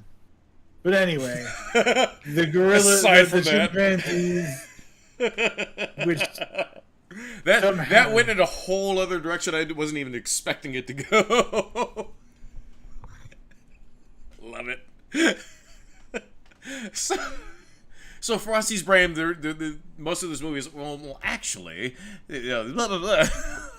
well, also like, why are the chimpanzees and the orangutans, why were they affected, both made smarter, when like they're further apart in the genetic, like our DNA is what, 2% different from a chimpanzee? It's like they are more close to us than they are to orangutans. Right. And so, like, why would the virus work that way, like, specifically? Because it's like... Haven't you seen enough of these movies to know to have asked these questions already?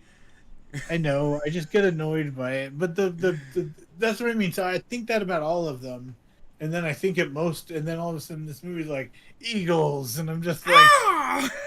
I'm just like, not even genetically modified eagles. Just eagles. Just trained eagles. Yeah. Trained eagles. Gandalf was friend with big eagles. Yeah, but he talked to them. They were like, and they were a high fantasy. That's where I have to go. That's how I resolve this. Is this high fantasy? Yes. But the problem is, it started in reality Yeah. because it was like, remember this. That's the interesting thing about this movie is it started with a movie with what's his name, Caesar. Yeah, Caesar. But he was like, and then what's that actor that was Andy in the Serkis. movie? Huh? Andy Serkis. No, the human actor. Oh. Oh. I don't know. Charlton Heston. No, it used to be Seth Rogen's friend, and then I don't know, bad stuff came out about him or something. Oh, Carlos Anyway, Mencia. Yes. definitely not. Anyway, he was the main character, and it was about him and his research monkey Caesar. Yeah. And that was the first movie. He was the main character, not even Caesar. Right. And then it moved to like Caesar, Mm-hmm. and then it became like, oh, there's a virus, Mm-hmm. and now it's like we're 100 years after that. Mm-hmm. I do think this is an interesting trajectory for a movie. Right. It's just you have to. I guess scientists must be like this because they just have to ignore all this stuff when they watch movies. So, I did because I haven't watched the past couple of movies. I don't think I might have seen them in pieces. I turned my brain off and I absorbed it, and I kind of loved it. It's not a perfect movie, but and there were moments where I was able to predict what was going to happen, and that's fine. I got that little dopamine release when I was right. It's fine. Yeah, it was fun. I didn't think of the falconry thing. I just thought of, oh, okay, they're one with nature now, I guess. It bothered me that humans wear clothes. Like, they're supposed to be savages now, and but they wear clothes. They shouldn't give a fuck at that point, but they have to keep it PG-13. I guess that's kind of where my brain went, because they're depicting humans as these scavengers who's lost the ability to speak. I accept that. Yeah. I mean, I get what you mean, like, but yeah, I accept PG-13, so you gotta just... Yeah, so, that was fine. There were a lot of things I did like about this movie, though. Oh no, it was a cool movie. Okay, let me just say, after I'm saying it's cool that we get to see the story evolve that way. Is it James Franco? Was that his name? Yeah. That guy. James Franco? Yeah, he was in it with the Caesar monkey. Okay. And also the dad from Third Rock was a character. Mm-hmm. And that was like, remember Caesar like saw the dad from Third Rock getting his ass kicked, and so he came down and he attacked the guy. And then they had to get locked up, and then they found out about Caesar, and then Caesar, like, that's where his rise to power came. Like, it was cool. It was a cool movie. But anyway, that's what I mean. It's just interesting that this has gone from small to big. I just love that. But yeah, this is cool. This is new characters. They don't even remember Caesar. There are smart humans in it. The big reveal, spoiler at the end, is now it's like in space. Monkeys in space. Yeah, I don't think the apes will go there, but yeah, I mean, obviously, so humanity is still around. That was like the big thing. Is like, remember she had the gun hidden behind her when she's talking to him at the end. So yeah, it was. I did like that scene where you see the happy ape like, I'll let you go. I just want. Is there more of that in there? Like, I want that. Like, I like that scene. It was just because he's been trying so long to get this blast door open, and all these attempts have failed. And there's my goodness, I forget the actor's name who plays the like the human that's helping them out with like electronics and shit. Oh my goodness, what's his name? It'll come to me. Oh yeah, the I know name. you're talking about. Yeah, So I always had guy. I always thought that he would make a good older Luke Skywalker, but now Mark Hamill's already old, so we don't need we already have an old Luke Skywalker. But in the moment, if we need we need an aged Luke, I think he would make a very good aged Luke because he has the kind of look. It's just we're all getting old, man. So Luke Skywalker's really old. Right. Han is fucking ancient. Let's fucking do this. Make this shit. Jesus. But anyways, like, this movie was fun. It's a shut up. And I wish this is a movie where I watched alone, but it would have been more fun with another human in the room. Yeah, no, totally, totally. This is a watch with your bro. Enjoy it for what it's worth. Kind of movie. You can have fun with this. I agree. It should have taken my money. I enjoyed it. Monkeys in space. It's a natural progression of things. See, I don't think they'll go to space, but I think it was implied because that's where they're connecting it. Yeah, the satellite. Yeah. I was thinking more like put the chimpanzee in the little astronaut suit and launch it up in a rocket to measure out the G-forces. Take it back to that. Yeah, they're going to find an ancient text depicting a monkey in a spacesuit. Oh, yeah. Yeah. Oh, shit, give us a bag of money. There you go. They build this ship out of, like... coconuts and shit. Just holes of frigates and shit. Every smeared much species that day.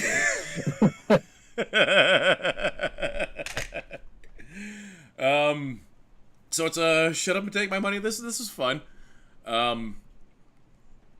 Yeah.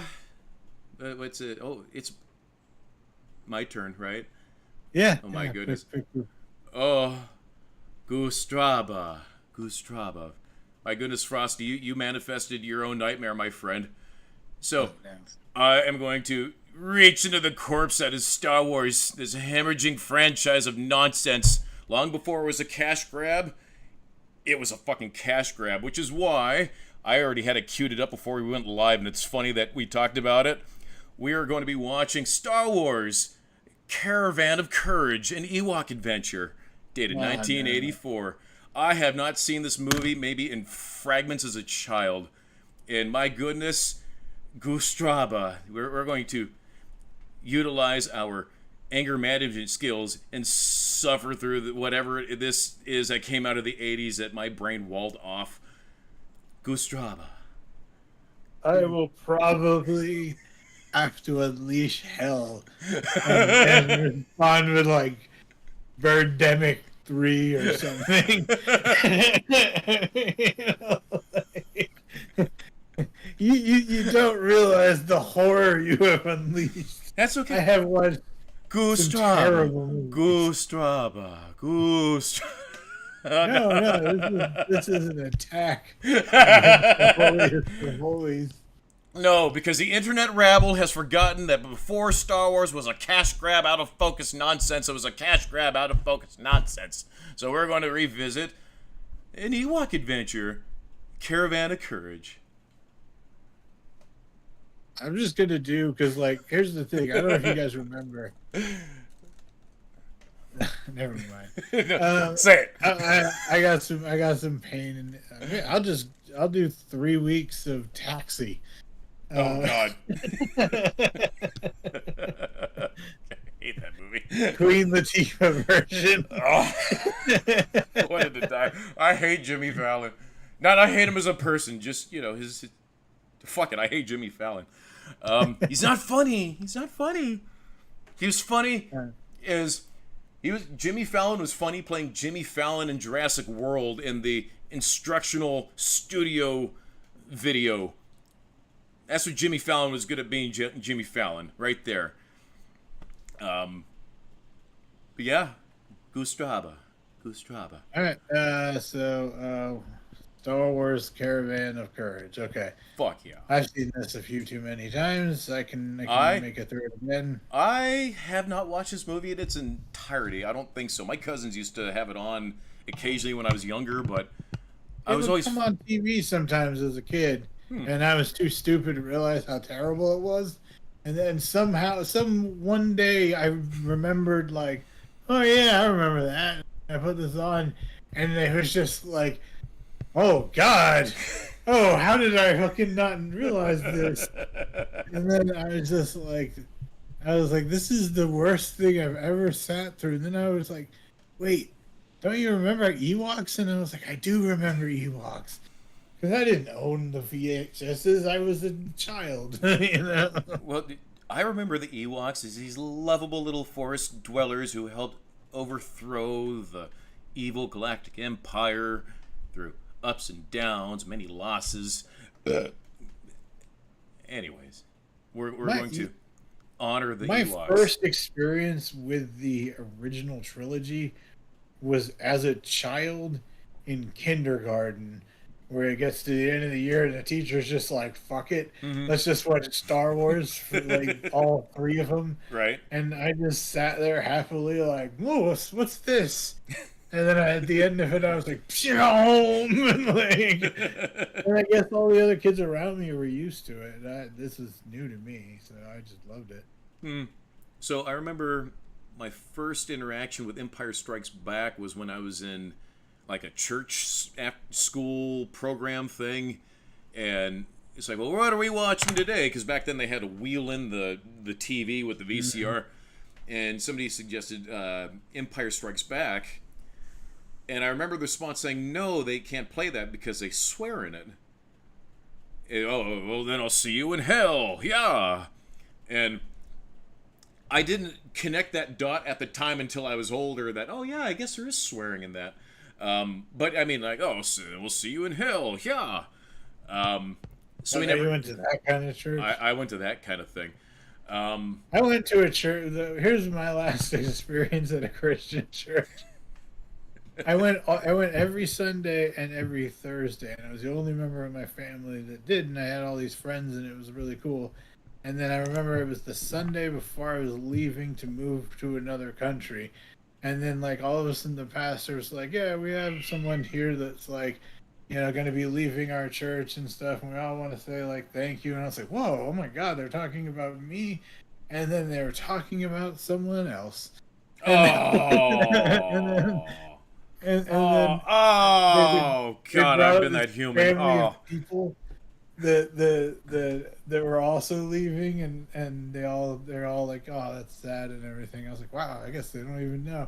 But then I guess someone told him afterwards, mm. and then he came up to me and said, "Oh my God, I'm so sorry, I didn't realize." And I was like, "Oh, don't worry about it." And it was just like, Awkward. now I look back at it. Of course, he didn't know. I barely talked to him. I was someone that was just part There. of the teens Present. group. Right. Yeah. Yeah. I don't think we ended up watching Empire Strikes Back. But we had one hell of a game room though. My goodness gracious. We had like the Nintendo, we had like some tabletop thing. It was fantastic. But all we did was we go hang out, play a game, go to Taco Bell, mm, and then everybody was like, "Yay, Jesus!" And I was like, "Yeah, that's cool."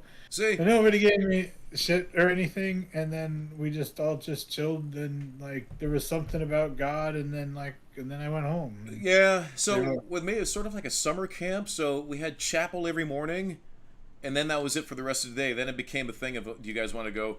We're opening up the gym. That's where the kid brought the fucking G.I. Joe thing. There was the game room, which I like to hang out in. There was the. Yeah, no, it's cool. I agree. I I think that those organizations are very cool. There's this weird thing that they did where they would package pies and send it to prisoners in jail. Like, here's We a didn't pie. do any of that. And they'd glue like some psalm or something to the box, and then they. I never did that. That was monotonous. Like, people were sent to. What was it called? I think it was just called pie. Oh, who wants to go do pie? No, God, like that's a for weird us, memory. it was just like, hey, let's go to the beach and like you can hang out with the hot girls and play like I used to bring my devil sticks, which were like Used to be the those things devil you stick bounce guy. back and forth. Ah, Yeah, and then, sinner back and then my with your buddies devil got good sticks. at it too. We'd throw them to each other and we'd hang out with our friends, and it was just cool. Hmm. Like I didn't get to go, but they did a Mexico trip. That looked fun. Hmm. Anyway, what else we got? Okay, so let's stop talking about the church. It's Sunday. Tis the Sabbath. It's true. Anyway, Uh, I know it's not your thing, but I posted some pictures. Olympic breakdancing is probably one of my new favorite things on Earth. that's cool. It looks silly, but I love it, and it's great I because only find out about the funny stories in the Olympics, like The guy with the pole vaulter. the guy who lost, and yeah. Yeah. I found out the other But did he day really about, lose? I don't even want to say what it's called, but apparently, like Caitlin Ohashi, her move, Hmm. like, is got a very specific name, and it's like, wow, they just casually say that, and it's like, Well, yep. they're in France. Oh, I thought this was no, not at the Olympics. This is like an older thing. Oh. But I guess she's like the best gymnast in the world. But like, Hmm. yeah. So I hear about funny, silly stuff, but not like anything serious. Mm. But yeah. Well, in sport news, the men's basketball team won the gold over France. Go team. That's cool. Yeah. Apparently, Canada won the men's breakdancing. I think it should have gone to France, but I was busy at the time yesterday, so I didn't get to see it go down. But my money would have been on the guy from France. It's funny because at any moment it looks like they're going to start throwing Yu-Gi-Oh cards at each other. It's just this weird little like intimate stadium that looks like it could be like at any level on Smash Brothers. Like it's fun, and then you have the judges in the background, and all of them have like the white tank tops with the bucket hats, like straight out of like Woodstock '99. It's funny, and then you have like the commentators, and they all have like the like they're owning it, fucking owning it. And then what's great is that it's turn-based combat, right? So you get one doing their thing, and they're essentially talking shit to the other one who just has to sit there and just sort of like taking notes, like they're gesturing back. Olympic. Yes. Oh my God. So it was funny is I saw that it was on and I put it on because when I first saw it my brain This is the exploded. real Olympics. Yes, not that, like, yes, it hey, is. No, this ain't the Olympics on the Quattro. No, this on the Ocho. I'm surprised I haven't heard about this. So this is its first year, I believe, bro. So it's turn-based combat. It's that episode of South Park where the kids come up and they do the dancing. Like, y'all got served. It's sort of like that. Where, okay, somebody goes up, starts doing their thing, and person's there, and they're like pacing, just waiting there for their turn, and then person's like, yeah, boom, now it's your turn. Person jumps in, he's like, yeah, it's my turn now, and they start doing their thing back, and the person who just went has to sit back and be like, okay, yeah, okay, yeah, some good moves, yeah, it's glorious in every way. You'll love it. I'm waiting for the Bakugan to start popping up and like shooting fucking lasers at each other. Plus, you have to admire the craft too, because I mean, they're acrobatics. They're acrobats in a sense, where they're just spinning around doing all this shit. And actually, what was cool? So the lady who won the women's, she was from Japan, and she came out wearing like I call it dress brat, if you will, where she had like the sort of like the long sweater and sort of like the baggy like sort of like sweater pants. But she also had all of her jewelry on, and she had like these big earrings. And she went out, and that's how she decided to go out and win an Olympic gold, was just with all this. It's fantastic. And then how they all come out, how they're all introduced is just glorious in every way. If that's your thing, I mean, Like, I have no problem. I'll just check it out. I'll have to check it out. You have to check it. So I had an entire bar, like entire side of the bar, just eating it up because like you're watching it, like this is so stupid, but I'm loving it. It's so dumb, but I'm loving it. But then they'll do some like fancy move, and then what's great is that, okay, remember how the Matrix gave us the spinny cam? Okay, they have spinny cam in the Olympics. So with breakdancing, so somebody will do a thing and they'll play the playback, and they'll do like a freeze frame, and then they'll do like the Matrix style like spinny cam of it, and they'll pause it and they'll come up with like, okay, here at like this type of angle, and they'll do like a whole analysis and everything on it. What? What? What am I watching? I want more. I want to check it out. I like the way sports. I think they should enter in the Olympics. Like, have you seen? There's that medieval fight like. It's kind of like MMA, but it's like guys with like shields and swords. Just So yeah, okay, they have fencing, So just do that. If fencing is allowed, the medieval sword bashing, bro, I guarantee you by the time the Olympics are back here in LA in 4 years, we're going to have pickleball as an Olympic sport. Beer pong is right around the corner, but I think cornhole is going to be up there also in terms of like Olympic sport. Yeah, that's fine. No, it's dope as fuck. Yeah. I mean, like, yeah, like if you are Olympic level at something, totally. Yeah. Oh god. I'll send you some links to this. It's so fun to watch. And at any moment, it's just like, yep. When's like the Dark Magician of Chaos going to be summoned? And like, here's Exodia. And like, you're waiting for it. And all the panelists look like Slim Shady. It's funny with the.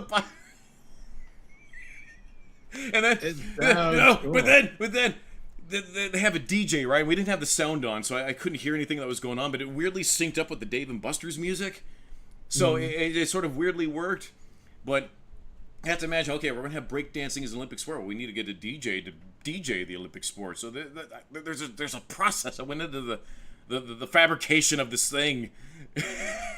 It amuses me. The totality from its what would have been its conception to its final phase. I want to see just a documentary of that because it amuses me. Dude, I want to. It sounds dope. I got to check it out. You got to send me one. Like the stage looks like an old school boom boombox. What's it called? It's just Olympic breakdancing. Olympic breakdancing. Yeah, Okay. Olympic breakdancing. Fellow nerd Dan posted a thing from the woman's breakdancer from Australia. I did not see this, but she was apparently not very good. I thought the one from India was kind of silly, but yo, Japan.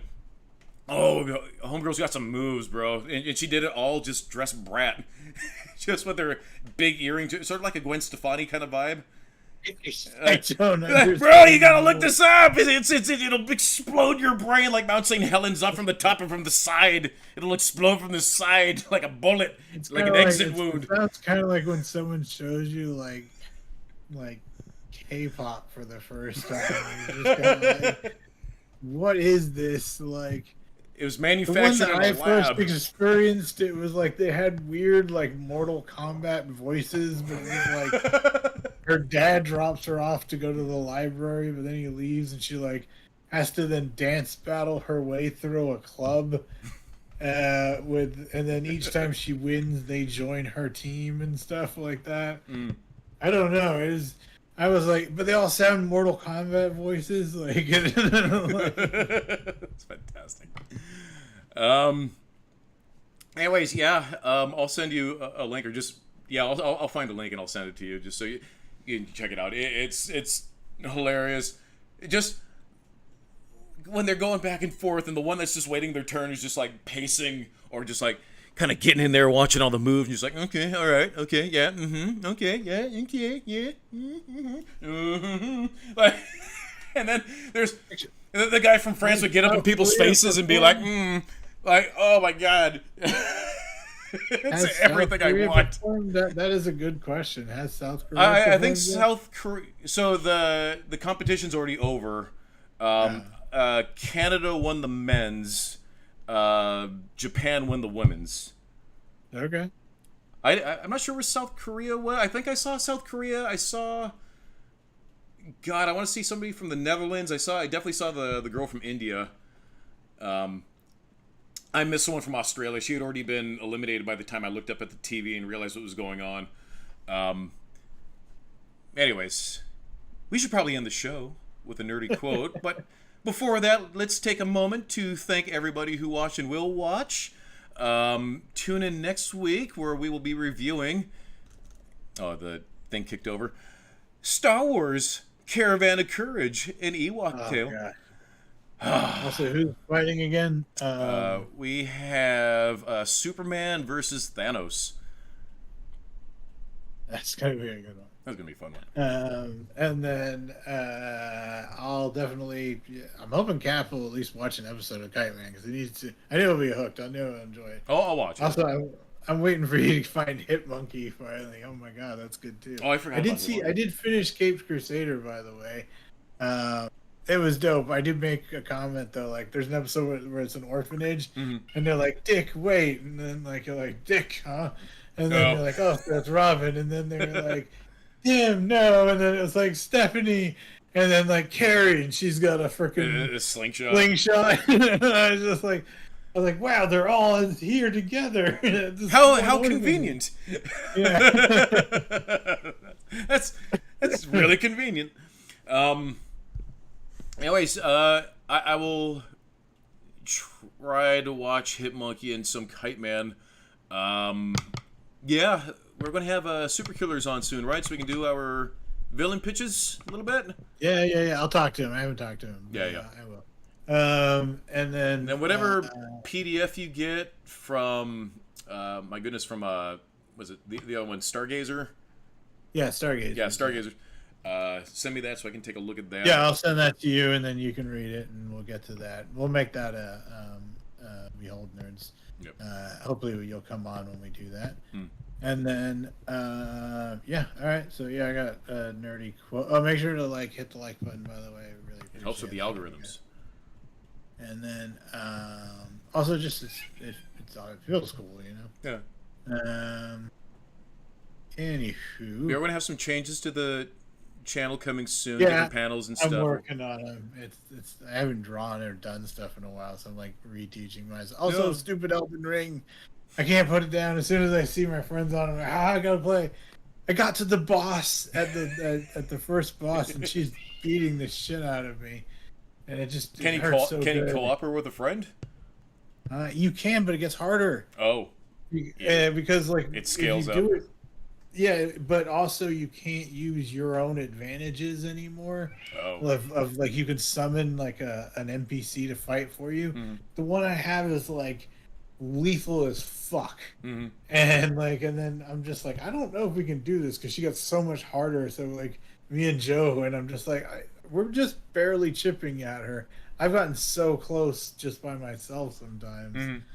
But it's so cheap. She like the final move, she like hits the ground and you have to like jump perfectly, and or she can just like you can just be fighting her and then she just turns to you and goes slam slam and then you're dead. Damn. Just because you didn't hit dodge fast enough. Yeah, that my brain hates games like that. Your brain loves games like that with the finesse Oh, and like it's so good. the precise parrying and whatnot. Just I can do that a little until it's like, yo, okay. Yeah, but I get crushed at first person. Oh yeah. See, Uh, I'm more of a pew pew pew pew pew pew pew pew. pew. I can't do that. See, that's how we Anyway. compliment. That's why Bat Solo works, because our two brains are good at two different things. When you put them together, it's like, ha ha! Gunblade, bitches! Warhammer It is a good chain fight, gun! I've gotten close. It's a good fight. Like it's like my thing is I use a great sword and then I have what's called Bloodhound Step, where I like can like dodge super lightning fast. And so I just like you run in, and then like she just like starts coming at you with blades like flying, and you're just like dodge, dodge, slash, slash, and then she just like it's like oh fuck you, and you just like oh yip, and then you get out, and then you like come back in, and you just, it's so good. And the summons though, they're the only thing they definitely are carrying me. I want okay, what it is, if I beat her, I think I can get up the hill to fight the Kung Fu master and learn Kung Fu. And I have to know Kung Fu. Because I am master of the great sword, I feel. I want to become and then if you beat the Kung Fu master and then you beat him again along with like 5 other masters or something, You become gain, a Pokemon master? no, you gain like Kung Fu foot fist style or some shit. Like, I want it. That's awesome. Anyways, send us out with a nerdy quote so I can take a fat coffee whiz and go see Deadpool 2, or no, Deadpool 3 for the second time. Okay. I'll probably have to cut this one short, but let the filibuster begin. As many of you have noted that use the internet, it has been announced that Disney has acquired the rights to the Star Wars franchise, and in the summer of 2015, we will see Star Wars Episode 7. Hence, Heron Forth is my proposal for the pilot of that movie. Begin with a standard sequence of John Williams fanfare, followed by a scroll to be written. I would like to mention that Brian De Palma wrote the original scroll for Star Wars Episode 4, A New Hope. I think it would be nice nod to the franchise if you were to write the opening scroll. Then pan down to the twin sons of Tatooine. We close on the mouth of the Sarlacc pit. After a beat, the gloved Mandalorian armored gauntlet of Boba Fett grabs onto the outside of the Sarlacc pit. And the feared bounty hunter pulls himself from the maws of the sand beast. Go ahead. No. I was gonna go pee.